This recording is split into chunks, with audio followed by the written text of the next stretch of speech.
গণমানুষ খুবই অসহায় এই বিরোধীকান যারা এটা করছেন। হ্যাঁ, যে একটা আছে সাম্রাজ্যবাদী শক্তি তো একটা আছেই, আরেকটা আছে একটা কর্পোরেট, গ্লোবাল কর্পোরেট, এবং এই পৃথিবীতেই সবচেয়ে বড় কর্পোরেট ব্যবসা হচ্ছে অস্ত্র ব্যবসা। এগুলো আলটিমেট মানে শেষ প্রণোদনা কিন্তু টাকা, মুনাফা, লাভ ওখান থেকে আর কি।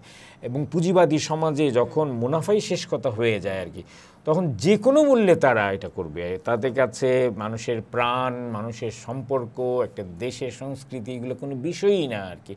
তো আর এখন একটা নব্য উদারীবাদ বা নিউ লিবারালিজমের চলছে এখন আর কি, সব কিছু খুলে দেওয়া, এবং শেষ কথা হচ্ছে মুনাফা, শেষ কথা হচ্ছে উন্নয়ন, শেষ কথা হচ্ছে এই যে একটা তৈরি হয়েছে, সেই জায়গাটাকে যদি আমরা চিহ্নিত না করি, সেটাকে যদি রুখে না দাঁড়াতে পারে। একসময় তো নিরস্ত্রীকরণ বা বিরস্ত্রীকরণের বিরুদ্ধে প্রচুর আন্দোলন হয়েছে, অনেক ছেলেমেয়ের আন্দোলন করেছে, কিন্তু এক পর্যায়ে কিন্তু আমরা হার মেনে গেছি যে এগুলোর জন্য তো আন্তর্জাতিক সংস্থা থাকা উচিত, জাতিসংঘ বা এরকম আরও অনেক সংস্থা আছে, সেগুলো তো কার্যকর হতে পারছে না। কারণ এখানে পৃথিবীতে একটিমাত্র শক্তি ইউরোপ বা আমেরিকা, মূলত আমেরিকা, মার্কিন যুক্তরাষ্ট্র এবং তার সঙ্গে ইউরোপের, ওরাই কিন্তু ওদের শর্তে এটাকে পরিচালনা করছে আর কি। এবং পৃথিবীটা, এবং এখন এই মুহূর্তে আসলে ইউক্রেন এবং রাশিয়ার যে এটা দ্বন্দ্ব, তার ভেতর দিয়ে কিন্তু এই সত্যটাই খুব জোরালোভাবে বেরিয়ে আসছে যে পৃথিবীর যে ইউনিপোলার ওয়ার্ল্ড, যে এক মেরু পৃথিবী, সেটা আর চলতে পারে না।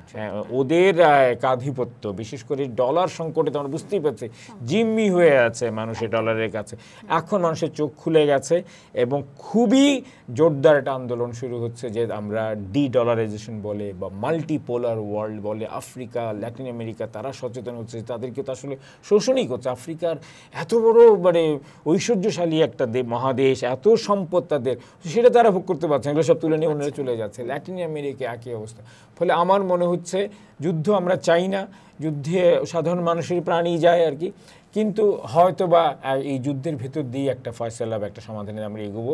এটা একটা বহুমেরু পৃথিবী হবে, এবং এখানে যার যার নিজস্ব শর্তে, সার্বভৌমতার শর্তে, তার স্বার্থের শর্তেই সে তার যেটা ভালো সেটাই সে গ্রহণ করবে। সে কোথায় যুক্ত হবে কি হবে না কেউ চাপিয়ে দেওয়া না, বিশ্ব ব্যাংক কি IMF বা ওদের কাছে জিম্মি থাকে না। এখন একটা নতুন অর্থ ব্যবস্থা, নতুন সমাজ ব্যবস্থা, নতুন বিশ্ব ব্যবস্থার জন্য আমাদেরকে সক্রিয় এবং সোচ্চার হতে হবে।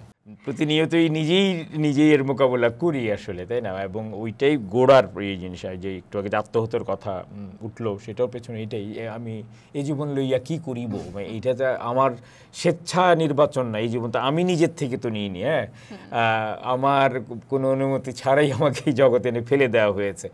কিন্তু যারা সাহসী বা যারা বাস্তববাদী, তারা এটাকেই চেষ্টা করবে তা যতখানি সম্ভব গঠনমূলক, উপভোগ্য, অর্থবহ, তাৎপর্যপূর্ণ করে তোলার আর কি। আমরা সেই চেষ্টাই করেছি। সব সময় আমাদের মনোমতো হয়েছে, অনুকূল হয়েছে তা নয়। বিশেষ করে আমরা বাংলাদেশের মতো একটা একসময় তো আমরা দারিদ্র নিমগ্ন ছিলাম, বা আমাদের সবসময় একটা যুদ্ধ, স্বৈরাচার, মানে প্রতিকূল পরিবেশের মধ্যেই তো আমরা ছিলাম।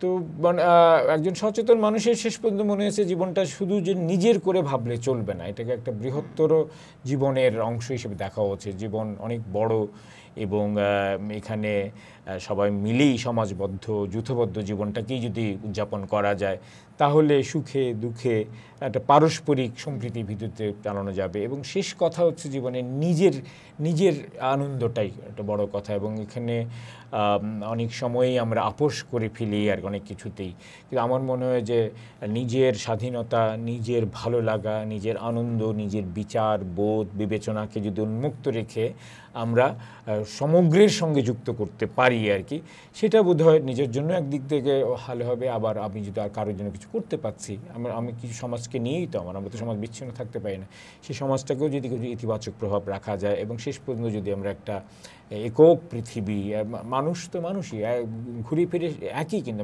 মানুষে হয়তো বা গাত্রবর্ণ আলাদা হতে পারে, ভাষা আলাদা হতে পারে, কিন্তু প্রধান মানবিক সত্তা একই, বৈশ্বিক এবং সর্বজনীন, শাশ্বত।